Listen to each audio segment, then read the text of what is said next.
할렐루야. 더 많은 소득과 더 많은 기회들, 더 많은 의료 혜택을 받기 위해서 미국으로 이민 왔던 그리스계 미국 이민자 모라이티스라는 분은 1976년에 미국에서 폐암 말기 판정을 받았습니다. 의사들은 당시 60대였던 모라이티스에게 6개월밖에 살지 못합니다 라고 정확하게 판정을 내렸습니다. 그리고 길어야, 정말 운이 좋아야 9개월 살 수 있다라고 이야기했습니다. 그래서 모라이티스는 더 이상 치료받는 것을 포기하고 고향에서 마지막 인생을 보내기로 하고 그리스의 작은 섬으로 돌아왔습니다. 그런데 죽으려고 돌아온 고향에서 6개월이 지나고 9개월이 지나도 죽지 않았습니다. 오히려 건강이 점점 더 좋아졌습니다. 그렇게 25년이 지나도 안 죽었습니다. 그래서 미국의 의사들이 그렇게 세계에서 제일 의료기술이 발달했는데 오진을 내린 거 아닌가, 가서 소송이라도 해야 되겠다. 25년 만에 미국으로 와서 자기를 진단했던 의사, 치료했던 의사들을 찾아서 돌아다녔어요. 10명을 찾아다녔는데 그 10명이 다 세상을 먼저 떠난 것입니다. 6개월 산다고 판정 내린 그 의사들이, 자기보다 나이도 젊었던 그 의사들이 다 세상 먼저 떠난 것입니다. 그렇게 소송하는 것도 포기하고 다시 고향으로 돌아와서 더 살았고 100세가 넘어서 노환으로 세상을 떠났다고 합니다. 학자들이 연구를 해보니까 어떻게 그럴 수 있을까? 이 모라이티스의 고향인 이 그리스의 섬이 원래 장수하기로 유명한 곳인데 평균 수명이 90세 이상이고 심지어 알츠하이머에 걸린 노인들도 거의 없다고 합니다. 그래서 이 섬을 연구해 보았는데 뭐가 이 섬에 있는 사람들을 오래 살게 하는가? 미국보다 더 경제적 수입이 많은 것도 아니었고, 미국보다 의료가 발달한 것도 아니었고, 또 미국보다 사람들이 운동을 많이 하는 것도 아니었습니다. 특별한 건강식, 건강한 특별한 음식이 많은 것도 아니었습니다. 특별한 뭐가 이 섬의 사람들을 특별하게 길게 살게 하는가 연구해 보니까, 다만 이 섬의 주민들은 언제나 바쁘게 쫓기듯이 살지 않는다라는 거예요. 항상 여유가 넘친다라는 거예요. 일어나고 싶을 때 일어나고, 점심도 1시간이고 2시간이고 3시간이고 먹고 싶을 때까지 먹고, 또 매일 낮잠도 자고, 그래도 살 수 있다라는, 워낙에 다들 그렇게 바쁘지 않은 인생이고 다 그러니까, 또 일이라고 이제 농사를 지어야 되는데 이 섬이 평평한 이렇게 평야가 없어서 다 산비탈에서 힘들게 밭농사를 지어야 하는데 그게 또 운동이 되더라는 거예요. 먹고 싶을 때 먹고, 자고 싶을 만큼 자고, 낮잠 자고, 또 그리고 힘들게 일하지만 그것이 운동이 되어서, 또 밭농사를 짓지만 또 짐승을 키우기가 어려워서, 또 밖에 섬이니까 또 고기를 수입해 오기도 어려워서 늘 채소만 먹는데 그게 또 건강하게 만들어 주더라는 것입니다. 그리고 매일 마을 사람들이 몇 명 안 되니까 매일 모여서 서로 친교하고 교제하고 이야기를 나누는데 사람들이 스트레스 지수가 없다라는 거예요. 어떤 특별한 물질적인 풍족함이 있었던 것이 아니라, 그죠? 특별한 생활 습관이 있었고 또 특별한 삶의 태도가 이 사람들의 장수 비결이다라는 것입니다. 이 섬이 사람들에게 피난처가 되더라는 것입니다. 바쁘고 힘든 세상 가운데 또 더 좋은 곳으로 갔다가 몸과 마음이 망가진 그 사람들에게 피난처가 되었다라는 것입니다. 그런데 이런 것들을 다른 곳에 사는 사람들은 몰라서 못하는 것이 아니라는 거예요. 우리 다 안다라는 것입니다. 건강하게 살려면 여유가 있어야 되고, 스트레스 받으면 안 되고, 또 채식 많이 하고, 또 운동 많이 하고, 그러면 건강하게 살 수 있다는 것 누구나 다 안다라는 것입니다. 사람들과 마음 편하게 교제하고, 그렇게 마음의 피난처, 마음의 안식처가 있어야 된다는 것 누구나 다 알고 있다라는 것입니다. 몰라서가 아니라는 것입니다. 그러나 알아도 주변이 온통 급하고 바쁘고 눈에 보이는 사람들의 모습을 따라갈 수밖에 없다라는 것입니다.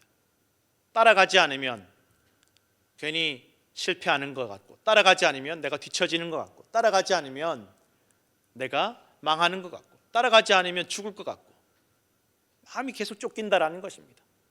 이런 피난처로 돌아가고 싶어도 이제 그 고향이나 피난처가 없어진 경우도 있고, 돌아갈 수 없는 상황도 있고, 또 있어도 돌아갈 수 없는 상황도 있다라는 것입니다. 몰라서가 아니라 알아도 그렇게 할 수 없다라는 것입니다. 그렇게 주변의 상황이나 사람들을 따라가야만 살아남을 수 있고 성공할 수 있다는 그 압박감이 자기도 모르게 마음을 무너뜨리고 건강을, 생명을 무너뜨린 일들이 얼마나 많은지 모른다라는 것입니다.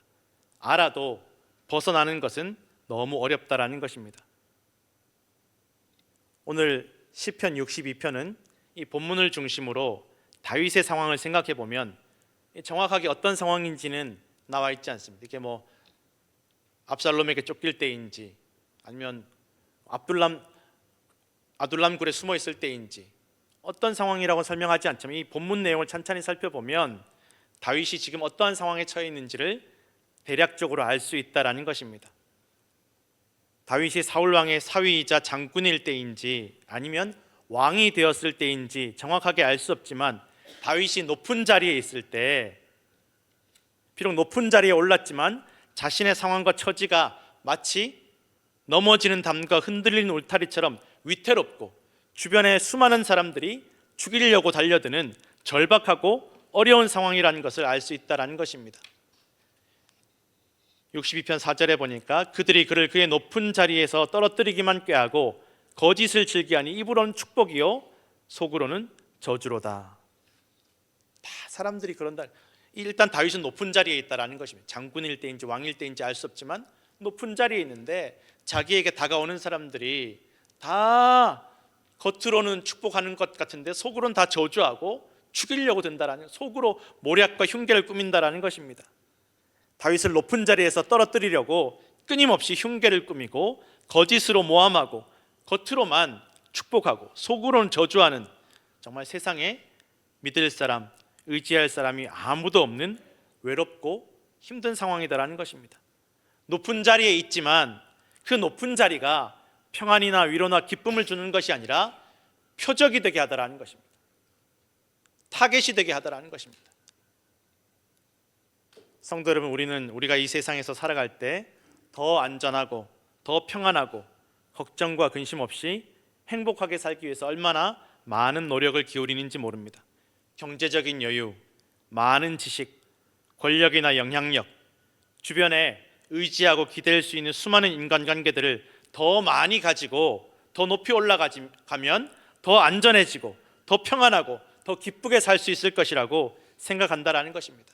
그런데 막상 더 가질수록 불안하고 더 높이 올라갈수록 사람들이 우러러보고 박수 쳐주고 존경하는 것이 아니라 타겟으로 삼아서 공격하는 일들이 더 많이 늘어나고 더 많은 사람들과 인간관계를 맺을수록 정작 정말 의지하고 기댈 수 있는 인간관계가 없다라는 것을 느끼게 된다라는 것입니다. 점점 더 가질수록, 점점 더 높아질수록, 점점 더 큰 힘을 가질수록 세상에 믿을 사람이 아무도 없고 가족조차도, 핏줄조차도 믿을 수 없고 의지가 되지 않고 위로해주지 못하더라는 것입니다. 다윗은 어린 시절에 아버지와 형들이 얼마나 많이 있었습니까? 다 아버지 생존에 계시고 형들 계시고 가족들이 다 같이 모여 살았습니다. 든든한 아버지, 든든한 형들, 그리고 이 막내인 다윗이 언제든지 어려우면 기댈 수 있는 그 가족들이, 핏줄들이 함께 모여 살았다는 것입니다. 그런데 다윗이 의지할 수 있을 것 같았던 그 가족들, 아버지나 형들이 다윗의 의지가 되고 피난처가 되는 것이 아니라 오히려 다윗을 무시하고 멸시하고 잊어버리는 것입니다. 집에 귀한 손님이 왔을 때 다윗은 부르지 않습니다. 더 막내니까 예뻐해주고 더 귀하게 여기고 막내 챙겨주고 그럴 것 같지만 그렇지 않다라는 것입니다. 그 많은 아들들 중에 다윗만 부르지 않습니다. 그 많은 형제 중에 다윗만 부르지 않습니다. 그 많은 가족들이 다윗의 의지가 되지 못하고 피난처가 되지 못하더라는 것입니다. 다윗이 골리앗을 물리치고 어린 나이에 장군이 되어서 전쟁에서 승승장구하는 영웅이 되었습니다.